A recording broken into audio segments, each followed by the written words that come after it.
आज की इस वीडियो में हम डिस्कस करने वाले हैं साइबर क्राइम से रिलेटेड जो केसेस मोस्ट पॉपुलर हैं। पॉपुलर क्या, आज की डेट में जिस तरह से आप देख सकते हैं कि इंटरनेट का यूजेज बढ़ रहा है, क्राइम भी बढ़ रहा है। ठीक है, इस बार का बजट भी देखोगे तो स्पेशल साइबर क्राइम के लिए अलग से बजट में स्पेस दिया गया था। और अभी ऐसी गवर्नमेंट की बहुत सारी पॉलिसी हैं जो चल रही हैं कंट्रोल करने के लिए साइबर क्राइम को। मगर ये कुछ पीपल को भी अपने लेवल पर सतर्क रहने की ज़रूरत है।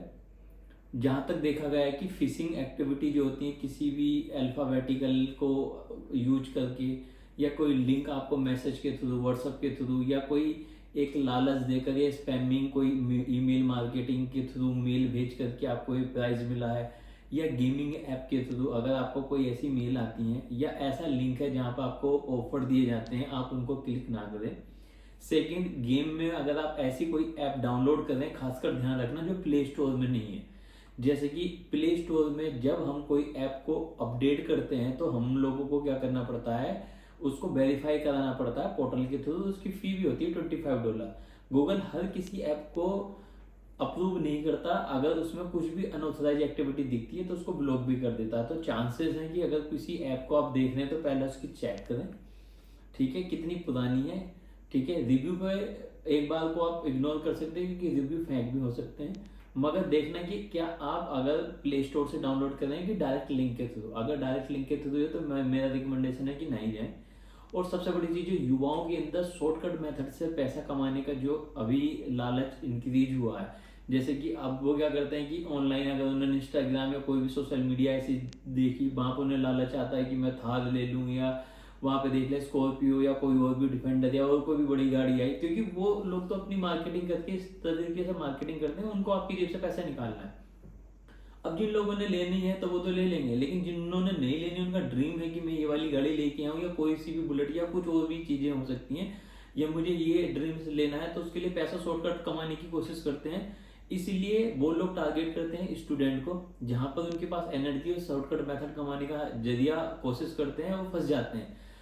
और दूसरे जो गेम खेलते हैं वो लोग सोचते हैं गेम भी खेल रहे हैं, पैसा भी आ रहा है और एक दो ट्रांजेक्शन भी आ रही है, सब क्या दिक्कत है। तो वो दिक्कत बाद में आपको अकाउंट फ्रीज होने के केस में आएगी, अनब्लॉक करने में दिक्कत आएगी, होल्ड हो जाएगा, लीन लग जाएगा, या और भी आपको लीगल रेमेडीज लेनी पड़ सकती है।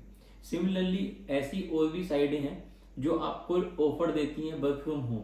देखिए, वर्क फ्रॉम होम का कंसेप्ट आफ्टर कोविड के बाद बहुत सारी कंपनियों ने किया है, लेकिन इसका गलत भी फायदा लोग उठाते हैं। वो आपको कुछ टास्क देंगे, उसके बिहाफ पर आपको कुछ पेमेंट कर देंगे, आपको लगा कि घर से अच्छा खासा आ रहा है, घर बैठे हुए हम इसको कंटिन्यू करते हैं। फिर वो आपको केवाईसी के नाम पर आपकी पूरी डॉक्यूमेंटेशन करा लेंगे और धीरे धीरे आपको पता भी नहीं चलेगा, आपका पूरा फोन हैक कर लेंगे, अकाउंट हैक कर लेंगे, वहां से पैसा उड़ा देंगे, या फिर कोई इलीगल अकाउंट से पैसा आपके अकाउंट में डालेंगे और फिर उसको डिस्ट्रीब्यूट करके अलग अलग रैंक से निकाल लेंगे। जैसे एक केस की बात करते हैं, सपोज करो किसी का अकाउंट हैक किया और उन्होंने आपको, जैसे अगर ऐप की बात करते हैं, अनऑथराइज ऐप थी, आपको इन्वेस्टमेंट के नाम पर उस फेक अकाउंट में पैसा डलवा लिया जो हैक किया हुआ था।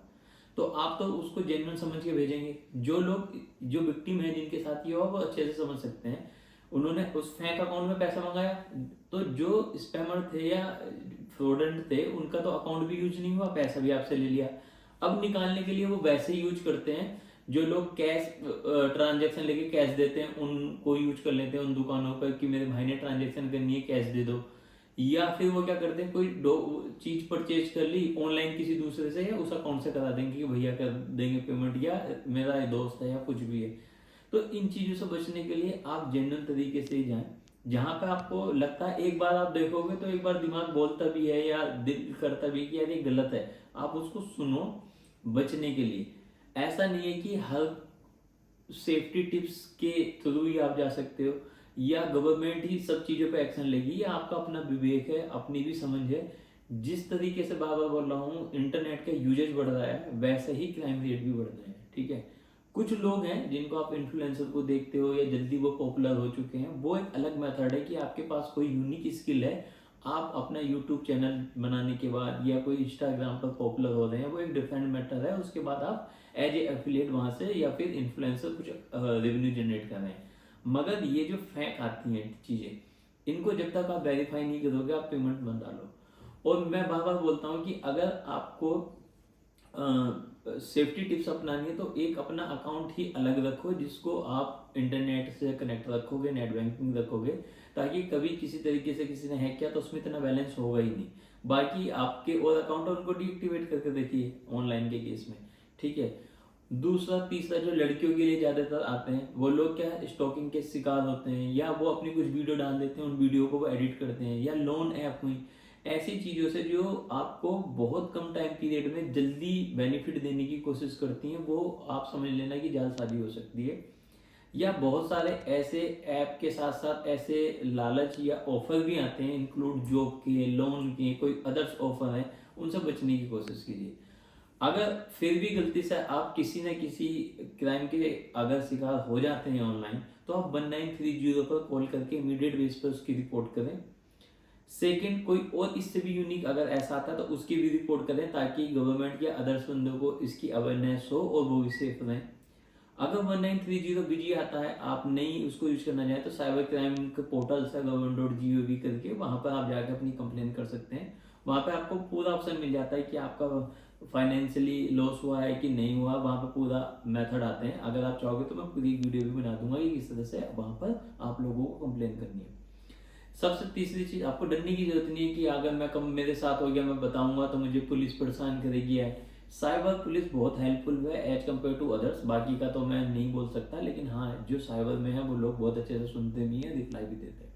आपका इन्वेस्टिगेशन ऑफिसर बिल्कुल हेल्पफुल रहता है। इन केस अगर फिर भी आपके जो डैमेजेस रिकवर नहीं हो रहे, आपको या कोई और हेल्प चाहिए लीगल, तो सैटरडे इस बार भी लाइव थी। आज मैंने दिन में लाइव क्लास की थी, बहुत ज़्यादा बंदे आए थे।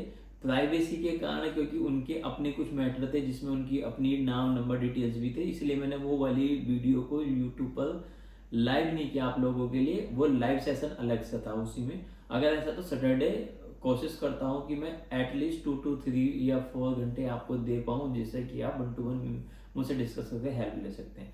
अब उसके लिए एक बार सब्सक्राइब कर लीजिए, क्योंकि हर सैटरडे पॉसिबल नहीं होता, मेरा भी बिजी शेड्यूल है। अभी भी आप देख सकते हो रात के 1:30 बजे हमें अब लोगों को टाइम मिला आप लोगों के लिए वीडियो बनाने के लिए, ठीक है।